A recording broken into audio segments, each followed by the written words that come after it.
Reservation దానికి 57 ఉపకులాలకు సంబంధించిన మొత్తం కూడా ఒక బైండ్ అనే ఒక కులం మొత్తం తెలంగాణ మొత్తంలో 600 జనాభా ఉంటే 429 ఓట్లు మాత్రమే ఉంటాయి.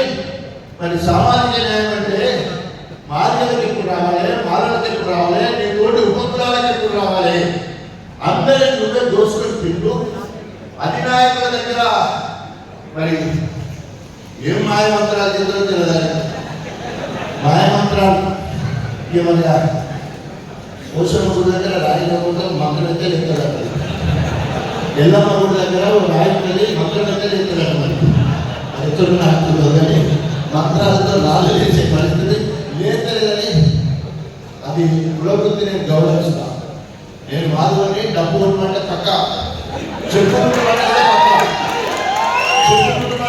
డబ్బు కొట్టుకోకుండా ఎందుకంటున్నానంటే కుల ఆత్మగౌరవం కోసం గొప్పగా చెప్తున్న జాతిలో పుట్టినని సమాజంలో అందరికంటే పెద్ద జాతి మాదిగ జాతి 12% మాదిగ జాతి.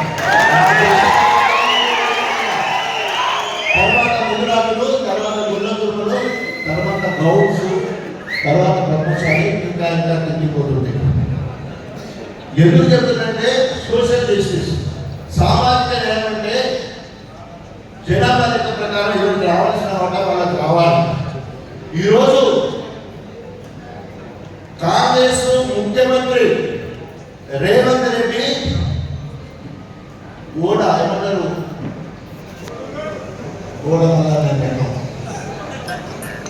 నది దాటడం గోడమల్లన్న, ఓడలు దాటిన తర్వాత గోడమల్లన్న. నేను జెడ్పీటీసీ మాది ఓట్లతో గెలిచినట్టు, నేను ఎమ్మెల్సీ మాది ఓట్లతో గెలిచినట్టు, నేను ఎమ్మెల్యే మళ్ళీ మాది ఓట్లతో గెలిచిన, ఎంపీలో మాది ఓట్లతో గెలిచిన, ఆ తర్వాత ఇప్పుడు ఎమ్మెల్యే కూడా మళ్ళీ మాది ఓట్లతో గెలిచిన, ముఖ్యమంత్రి కూడా మాదిగోళ్ళ ఓట్లతోనే అయినా మాదిగోళ్ళకు మాత్రం గుండు సున్నగా ఉన్నాడు చెప్పేసి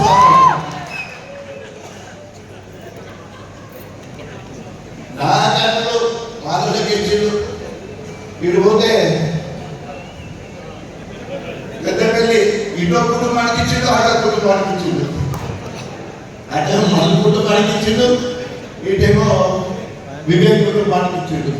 కొన్ని ఇదన్నా అసలు మాదిగోళ్ళకి ఇస్తారని చెప్పేసి కాంగ్రెస్ నుండి 55 మంది పోటీ పడ్డారు. అలా దాదాపు 40 మంది మాదిగ బిడ్డలు క్వాలిఫైడ్ రాజకీయ సీనియర్ వాళ్ళందరూ ఇస్తే అందరినీ ఎడమ కాలంలో కానీ నకిలీ దళితుడు, చరిత్రహీనుడు, మోసాలు చేసుకుంటూ పైకి వచ్చినవాడు ఈరోజు కుట్రలు కుతంత్రాలు చేసి ఈరోజు వరంగల్ సీటు బయట చెప్పుకునే నకిలీ కులస్తుని బిడ్డ, నకిలీ మతస్థుని బిడ్డ కావ్యకి ఇవ్వడం. ఈరోజు తెలంగాణ మొత్తం కూడా బాధ్యతలందరూ కూడా కాంగ్రెస్ ప్రభుత్వం మీద దుర్రున్నారు. ఎప్పుడు వస్తుందా, ఎన్ని మీద గుద్దుదాం, నడిద్దాం కాంగ్రెస్ పార్టీని. ఇప్పటికే మన అందరూ రిపోర్ట్లు చెప్పే ఉంటారు. ఆఖరికి లేదు కావ్య, కళ్యాణ రిపోర్ట్లు ఆఖరి ఉన్నది. దయచేసి మీరందరూ కూడా ఇది ఎన్నికటి దాటి ఎలక్షన్ కాదు, పౌరుషంతో ఓటేయవలసిన ఎలక్షన్, దేశంతో ఓటేయవలసిన ఎలక్షన్,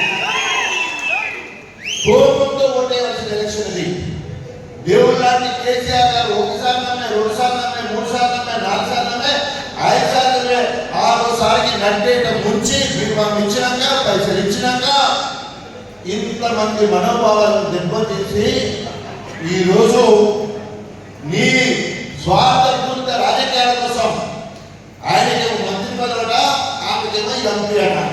ఇకపోతే ఎట్లయినా చెప్తారు ఎంపీ అని, నా సీనియర్ని బట్టి నాకు ఎట్లయినా మంత్రి ఇస్తారని అది అధికార దాహంగా తిరగలే. ఆయన టీడీపీలో ఉన్నప్పుడు ముందుగా మార్కెట్ శాఖ, తర్వాత సోషల్ వెల్ఫేర్, తర్వాత ఎడ్యుకేషన్, తర్వాత ఇరిగేషన్. ఇటు వచ్చినాక ఉప ముఖ్యమంత్రి, మళ్ళీ 2వ సారి ఎడ్యుకేషన్. ఇన్ని రకాలు చేశాక ఇప్పుడు ఎందుకు పోతున్నావు అంటే అభివృద్ధి కోసం పోతున్నా నేను. ఇన్ని పదవులు చేసినప్పుడు అభివృద్ధి చేసడానికి అవకాశం రాదా? ఇన్ని పదవులు చేసినప్పుడు నీకు అభివృద్ధి చేయడానికి అవకాశం రాదా? ఓన్లీ కాంగ్రెస్ ఉంది, కాంగ్రెస్ ఉంది అంటే నీకు ఆ పదవి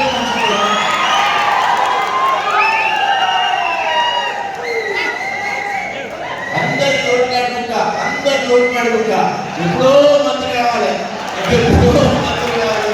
నోటి అడుగుతా ఉన్నవరు రేపు ఏదైనా సాక్ష్యం చెప్పాల్సి వస్తే మొదటి సాక్షి దయానే. నాన్న వాళ్ళ అయ్యముందు ఆయన చరిత్ర మొత్తం కూడా కలిసిన చరిత్ర ఇట్లున్నది. నోరిప్పితే మొదటిసారి టీడీపీ నోరిప్పకపోయాడు, ఇప్పుడేమో మన 10 ఏళ్ళు టీఆర్ఎస్ నుంచి నోరిపోయాడు. ఇప్పుడు ఇవ్వలేదుగా